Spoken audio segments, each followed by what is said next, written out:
हाँ, तो बच्चों देखिए, मैंने मल्टीमीटर में 20 किलो ओम की रेंज का चयन किया है, क्योंकि मुझे मालूम है इन दोनों नोब के बीच का अधिकतम प्रतिरोध 5 किलो ओम है। और मैं अगर यहाँ 2 किलो ओम की रेंज सेलेक्ट करूँगा तो ये नाप नहीं पाएगा। जैसा मैंने आपको बताया, इन दोनों के बीच का रजिस्टेंस हमेशा 5 किलो ओम ही आएगा। ये देखो, रीडिंग देख लो, उधर 5.1211, यानी 5.11 किलो ओम की रेंज है। ये इसको ये 5 किलो ओम लिखा हुआ है, जैसा कि इसके ऊपर रेजिस्टेंस पे। अब अगर मैं इनके बीच में नापता हूँ तो मैं आपको ये बताना चाहता हूँ, इस और इसके बीच का प्रतिरोध प्लस इसके और इसके बीच का हमेशा 5 आएगा। देखो, ये 5.11 ये, इसका मतलब यहाँ 0 आएगा इन दोनों के बीच में, ये 0 आ गया। अब आप क्या करो, इसको घुमाओ। ये देखो, आप देखो, मैं घुमा रहा हूँ, इसको दिख भी जाएगा आपको। ये मैंने आधा चक्कर दे दिया लगभग। तो मैं देखता हूँ यहाँ कितना प्रतिरोध हो गया। यानी ये जो नोब है, देखो ये वाली यहाँ पे नीले रंग में जो पेन की मैंने लिखी थी ना, ये जब यहाँ पे बिल्कुल लेफ्ट मोस्ट पे थी, तब तो इनके बीच का रेजिस्टेंस 0 आ रहा था और इधर पूरा 5 दिखा रहा था। अब मैंने इसको सरका दिया यहाँ, तो देखो इसके बीच में कितना आता है। ये आप बच्चों देखो 3.04, टोटल कितना होना चाहिए, 5.11 होना चाहिए। 5.11 में से 3.04 जाएगा तो कितना होगा, 2.07 आएगा। तो मैं देखता हूँ इसके बीच में 2.07 आता है क्या। अगर ऐसा आता तो हम बिल्कुल सही हैं। अरे वाह, देखो 2.0506। थोड़ा बहुत ये क्या है कि कांटेक्ट के कारण हल्का फुल्का चेंज हो जाता है, फिर भी 2.06 2.07 वापस कर लेते हैं। ये देखो, ये कितना हो गया, 3.04। ये कितना हो गया, 2.0605। और इन दोनों के बीच में कितना आ गया, ये देखो 5.1। तो ये टेक्निक है। अब अगर मान लो मैं इसको और घुमाता हूँ इधर, ये देखो उसी डायरेक्शन में थोड़ा और घुमा दिया, तो ये प्रतिरोध काफ़ी ज़्यादा हो जाएगा। ये कितना हो गया, 1.43। और इनके बीच में कितना हो गया, अब ये देखो 1.43 है, तो ये करीब 3.8 के आसपास। ये देखो 3.65, तो 1.43 और 3.65 का योग 5.09 हो जाएगा, जो हमारी बात को सिद्ध करता है। तो ये टेक्निक है, ठीक है। अगर इसको आप पूरा घुमा दोगे तो आप देखो इधर 0 हो जाएगा। ये भी चेक कर लो, ये देखो इसमें 0 आ गया और इनके बीच में मैक्सिमम चला गया। ये देखो, क्यों, क्योंकि इस पॉइंट को आपने सरका करके यहाँ लिया है, तो सारा रेजिस्टेंस इन दोनों के बीच में 1 और 2 के बीच में आ गया। 1 और 2 के बीच में, फिर 3 और 2 के बीच में 0 हो गया, जो कि यहाँ मैं दिखा चुका हूँ आपको। ये 3 और 2 के बीच में 0 हो गया और ये 1 और 2 के बीच में अधिकतम आ गया। ये टेक्निक है। इसका इस्तेमाल हम कहाँ करते हैं, ये भी देखो आप। जैसे मान लो मैं इसको किसी सर्किट में इस तरह से जोड़ता हूँ, ये कई बच्चों को नहीं आती है चीज़, ये मैं बताना चाह रहा हूँ। देखो, अगर मैं एक बैटरी यहाँ लेता हूँ, इस तरह से लगाता हूँ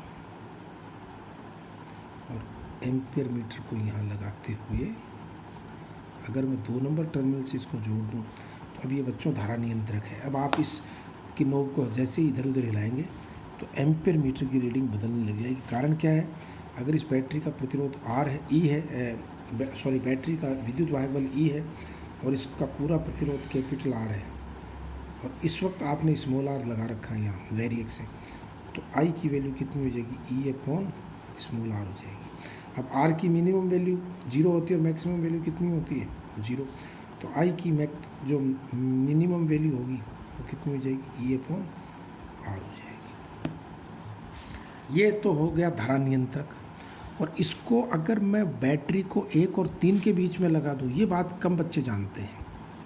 ये बच्चे, बल्कि मैं समझता हूँ कई बच्चे तो जानते ही नहीं इस चीज़ को, कि अगर सर 1 और 3 टर्मिनल के बीच में बैटरी लगा दे, ये लगा दी, तो हमें टर्मिनल नंबर 2 जो सरकने वाला है और इसके बीच में क्या मिलेगा, अब मिलेगा वेरिएबल पोटेंशियल। और बच्चों इसको हम कहते हैं विभव विभाजक। अंग्रेजी में इसको बोलते हैं पोटेंशियल डिवाइडर। तो जब आप इस पोर्ट का इस्तेमाल एक विभव विभाजक की तरह करते हैं तो ये डायग्राम होता है। मैं आपको एक बात बताना चाहूँगा, जिन बच्चों ने अभी थोड़े दिन पहले हमने ये प्रयोग किया था अर्ध तरंग दिष्टकारी का, उससे पहले एक बैच में मैंने ऑपरेशनल एम्पलीफायर का एक्सपेरिमेंट कराया था। तो वहाँ उनको पता है बच्चों को कि मैंने 0 से लेकर के 2 वोल्ट के बीच की सप्लाई चेंज की थी, इनपुट वोल्टेज। तो बच्चों अंदर जो सप्लाई वोल्टेज है वो इस वेरिएक के थ्रू ही चेंज होता है। उसमें क्या करते हैं हम लोग कि इन दोनों के बीच में जैसे मान लीजिए 10 वोल्ट लगा दिया, 0 से 10 वोल्ट की बैटरी लगा दी या सर्किट से 10 वोल्ट देती है, फिर आउटपुट इन दोनों के बीच में लेंगे। तो जितना आप इसको घुमाओगे उसके हिसाब से आउटपुट 0 से लेकर के 10 के बीच में वेरी हो जाएगा। तो याद होगा ऑपरेशनल एम्पलीफायर के इनपुट को हमने 0 से 2 वोल्ट के बीच में वेरी किया था। तो कोई भी होशियार बच्चा ये बता सकता है कि वहाँ पर निश्चित रूप से इन दोनों टर्मिनलों के मध्य 2 वोल्ट की सप्लाई लगी हुई थी और इन दोनों के बीच में आप आउटपुट प्राप्त कर रहे थे जिसको आपने ऑपरेशनल एम्पलीफायर का इनपुट बनाया। तो बच्चों ये मैंने आपको वेरिएबल प्रतिरोध दिखाया। अब मैं नेक्स्ट आपको दिखाने जा रहा हूँ एक और बढ़िया सी चीज़, और ये है प्यारे बच्चों संधारित्र। ये देखिए ये संधारित्र है, ये पैरेलल प्लेट कैपेसिटर है, इसकी वैल्यू भी आप नाप सकते हो। जैसे मैं इसको संधारित्र इस बहाने आप ये भी सीख जाओगे। तो मैं देखो इसमें या नोब में लगा देता हूँ, ये देखो ये लो ये मैंने, और ये देखो इसमें रीडिंग आ गई। कितनी रीडिंग आएगी वो चेक कर लेते हैं अभी। ये देखिए ये 0.102 माइक्रोफेरेड है। तो 0.102 कितनी 0.103 माइक्रोफेरेड का मतलब हो गया 103 नैनोफेरेड। तो देखिए मैं इसको नैनोफेरेड की रेंज में लाता हूँ, तो ये 103, 105 ये नैनोफेरेड आ गया। और पिकोफेरेड में तो ये आउट ऑफ स्केल चला जाएगा। ये देखो आउट ऑफ स्केल चला गया।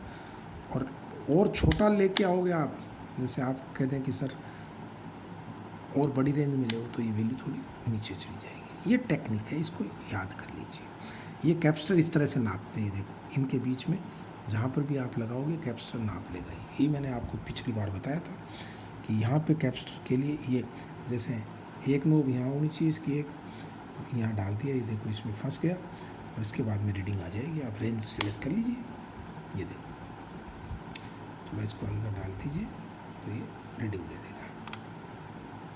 ठीक है, ये देखो ये रीडिंग आ गई 0.102 माइक्रोफेरेड, 0.103 माइक्रोफेरेड इसकी रेंज है। ये देखो ये दोनों टांगें इसमें लगी हुई अंदर, आप देख लीजिए। और ये और अगर मैं इसको नैनो स्केल पे लेता हूँ तो आप देखिए इसमें ये वैल्यू उसके अकॉर्डिंग आ जाएगी नैनो स्केल में। ये हिल जाता है ना थोड़ा सा, बस ये देखो ये सही आ गई 103 आ गई नैनो स्केल में 103 और माइक्रो में 0.103। ये आपके सामने कैपेसिटर की वैल्यू मैंने चेंज कर दी है। तो ये मैंने आपको एक नया बता दिया कि कैपेसिटर इस तरह का भी होता है। अभी मैं और भी तरह के कैपेसिटर दिखाने जा रहा हूँ आपको, वो भी अच्छा लगेगा। एक सबसे बड़ी चीज़ जो आप केवल किताबों में पढ़ते हैं मैं आपको वो दिखाता हूँ। देखो ये हर कहीं नहीं मिलेगा आपको। ये वेरिएबल प्लेट वेरिएबल कैपेसिटर है। इसमें देखो ये जो बच्चों ये जो अर्धचंद्राकार आपको अर्धवृत्ताकार प्लेटें दिख रही है ना, इनकी संख्या गिन लीजिए 1 2 3 इस तरह से। तो इसमें क्या है कि जितनी प्लेटें ये है उतनी प्लेटें यहाँ नीचे फिक्स हैं, ये देखो ये रही। और मैं जब इसको घुमाता हूँ तो ये इनके बीच का एरिया जो कॉमन एरिया वो चेंज होता है, तो इसकी संधारित्र की धारिता बदलती है। ये इसमें खास बात है, ठीक है ना। ये देखो जब इसको बढ़ाया ये धारिता घट जाएगी और जैसे जैसे एरिया ओवरलैप होगा धारिता बढ़ती जाएगी। तो ये वेरिएबल कैपेसिटर कहलाता है। इसकी धारिता इसमें एक्चुअली में 2 संधारित्र हैं जो एक दूसरे के समांतर क्रम में जुड़े। एक तो ये संधारित्र है, एक ये संधारित्र है। और आप इसको घुमाओगे तो ये देखो ये प्लेट एरिया चेंज होगा। जैसे ये आधी प्लेटें वैसे ये प्लेटें फिक्स हैं यहाँ पर, ये देखो यहाँ पर भी और यहाँ पर भी। और ये बिल्कुल ये टच नहीं करती है, खास बात है। कोई भी 2 प्लेटें एक दूसरे को टच नहीं करेंगी कहीं पर भी। ये पूरा होने के बाद में भी इनमें गैप रहेगा। ये इस संधारित्र की खासियत है। ये पुराने ज़माने में